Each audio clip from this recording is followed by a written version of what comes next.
Gold smuggling ಕೇಸ್ನಲ್ಲಿ arrest ಆಗಿರುವಂತಹ ರನ್ಯಾ ರಾವ್ ಅವರು ವಿಚಾರಣೆಯನ್ನ ಎದುರಿಸ್ತಾ ಇದ್ದಾರೆ. ಈ ಸಂದರ್ಭದಲ್ಲಿ ಅವರ ಉತ್ತರ ಒಂದೇ. ವಿಚಾರಣೆಯಲ್ಲಿ ರನ್ಯಾ ರಾವ್ ಒಂದೇ ಉತ್ತರವನ್ನ ಕೊಡ್ತಾ ಇದ್ದಾರೆ. ಕಾಕಿ ಬಳಿ ಹೇಳಿದ್ದನ್ನೇ ಹೇಳ್ತಾ ಇದ್ದಾರಂತೆ.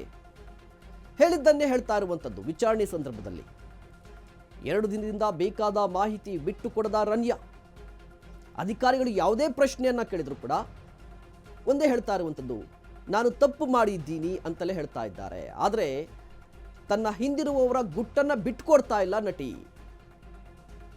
ಇವತ್ತು ರನ್ಯಾ ರಾವ್ ಸ್ಟ್ರಾಂಗ್ ವಿಚಾರಣೆಗೆ ಅಧಿಕಾರಿಗಳು ಪ್ಲಾನ್ ಮಾಡಿಕೊಂಡಿದ್ದಾರೆ.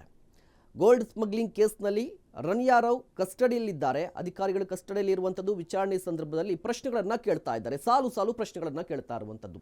ಈ ಸಂದರ್ಭದಲ್ಲಿ ರನ್ಯಾ ರಾವ್ ಅವರ ಉತ್ತರ ಒಂದೇ ಇರುವಂಥದ್ದು, ಹೌದು ನಾನು ತಪ್ಪು ಮಾಡಿದ್ದೀನಿ ಅಷ್ಟೇ ಹೇಳ್ತಾ ಇದ್ದಾರಂತೆ. ಬಟ್ ಇದಕ್ಕೆ ಕಾರಣ ಯಾರು, ಇದರ ಹಿಂದೆ ಯಾರಿದ್ದಾರೆ ಅನ್ನೋದ್ರ ಬಗ್ಗೆ ಈವರೆಗೂ ಕೂಡ ಮಾಹಿತಿಯನ್ನು ಬಾಯಿ ಬಿಟ್ಟಿಲ್ವಂತೆ. ಹೀಗಾಗಿ ಇವತ್ತು ಒಂದು ಸ್ಟ್ರಾಂಗ್ ಆಗಿ ವಿಚಾರಣೆ ಮಾಡಬೇಕು ಅಂತ ಪ್ಲಾನ್ ಮಾಡ್ಕೊಂಡಿದ್ದಾರಂತೆ. ಈಗ ರನ್ಯಾ ರಾವ್ ಸಂಪರ್ಕದಲ್ಲಿರುವಂತಹ ಪ್ರಭಾವಿಗಳಿಗೂ ಕೂಡ ಸಂಕಷ್ಟ ಎದುರಾಗಿದೆ. ಈಗ ಒಂದು ಪ್ರಶ್ನೆ ಕಾಡ್ತಾ ಇದೆ, ರನ್ಯಾ ರಾವ್ ಸಂಪರ್ಕದಲ್ಲಿದ್ರಲ್ವಾ, ಅವ್ರಿಗೆ ನೋಟಿಸ್ ಕೊಡ್ತಾರಾ ಅಧಿಕಾರಿಗಳು?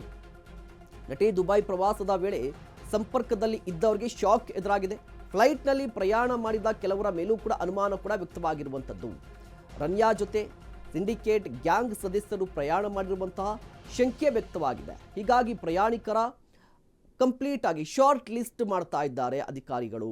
ಯಾಕೆ ಅಂತ ಹೇಳಿದ್ರೆ ಈ ಕೇಸ್ಗೆ ಸಂಬಂಧಪಟ್ಟಂತೆ ಸಾಕಷ್ಟು ತಿರುವುಗಳನ್ನು ಪಡೆದುಕೊಳ್ತಾ ಇದೆ. ನಿಮಗೆ 14 kg ಚಿನ್ನವನ್ನು ದುಬೈನಿಂದ ತರ್ತಾರೆ ಅಂತ ಹೇಳಿದ್ರೆ ಇವರು ಏಕಾಏಕಿ ತಂದಿದ್ದಲ್ಲ, ಪ್ರೀ ಪ್ಲ್ಯಾನ್ಡ್ ಆಗಿರುತ್ತೆ.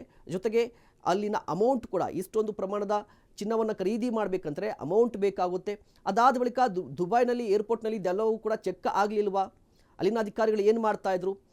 ಒಂದು ದೊಡ್ಡ ಜಾಲ ಇರುವ ರೀತಿಯಲ್ಲಿ ಕಾಣಿಸ್ತಾ ಇರುವಂಥದ್ದು. ಇದರ ಜೊತೆಗೆ ಈ ಚಿನ್ನವನ್ನು ಯಾಕಾಗಿ ತರ್ತಾ ಇದ್ರು, ಯಾರಿಗಾಗಿ ತರ್ತಾ ಇದ್ರು ಅನ್ನುವ ಕುತೂಹಲ ಕೂಡ ಇರುವಂಥದ್ದು. DRI ಕಸ್ಟಡಿ ಇವತ್ತು ಅಂತ್ಯವಾಗುತ್ತೆ. ಇವತ್ತು ಕೋರ್ಟ್ಗೆ ರನ್ಯಾ ರಾವ್ ಹಾಜರಾಗಬೇಕು. ಸಂಜೆ 4 ಗಂಟೆಗೆ ಆರ್ಥಿಕ ಅಪರಾಧಗಳ ಕೋರ್ಟ್ಗೆ ಹಾಜರಾಗ್ತಾರೆ. ವಿಚಾರಣೆಗೆ ರನ್ಯಾ ರಾವ್ ಸರಿಯಾಗಿ ಸಹಕರಿಸಿದ ಹಿನ್ನೆಲೆಯಲ್ಲಿ ಮತ್ತೊಮ್ಮೆ ಕಸ್ಟಡಿಗೆ ಕೇಳುವ ಸಾಧ್ಯತೆ ಇದೆ. ಇನ್ನೂ 3 ದಿನ ಕಸ್ಟಡಿಗೆ ಕೊಡಿ ಅಂತ DRI ಅಧಿಕಾರಿಗಳು ಕೇಳುವ ಸಾಧ್ಯತೆಗಳು ದಟ್ಟವಾಗಿದೆ. ಗೋಲ್ಡ್ ಸ್ಮಗ್ಲಿಂಗ್ ಜಾಲದ ಬಗ್ಗೆ ಸಂಪೂರ್ಣ ಪತ್ತೆ ಕಾರ್ಯ ನಡೀತಾ ಇರುವಂಥದ್ದು. ಇಡಿ ಅಧಿಕಾರಿಗಳಿಗೂ ಕೂಡ ಮಾಹಿತಿಯನ್ನು ಕೊಟ್ಟಿದ್ದಾರಂತೆ ಅಧಿಕಾರಿಗಳು. DRI ಅಧಿಕಾರಿಗಳು ಇಡೀ ಕೇಸನ್ನು ತನಿಖೆ ನಡೆಸ್ತಾ ಇದ್ದಾರೆ. ನಾಗೇಶ್ವರ್ ರಾವ್ ತನಿಖಾಧಿಕಾರಿ ನಾಗೇಶ್ವರ್ ಅವರು ಕಳೆದ 3 ದಿನಗಳಿಂದ ಸಾಕಷ್ಟು ಪ್ರಶ್ನೆಗಳನ್ನು ಕೇಳ್ತಾ ಇದ್ದಾರೆ. ಬಟ್ ಯಾವುದೇ ಪ್ರಶ್ನೆಗೂ ಕೂಡ ರನ್ಯಾ ರಾವ್ ಅವರು ಸೂಕ್ತವಾದ ಉತ್ತರವನ್ನು ಕೊಡ್ತಾ ಇಲ್ವಂತೆ.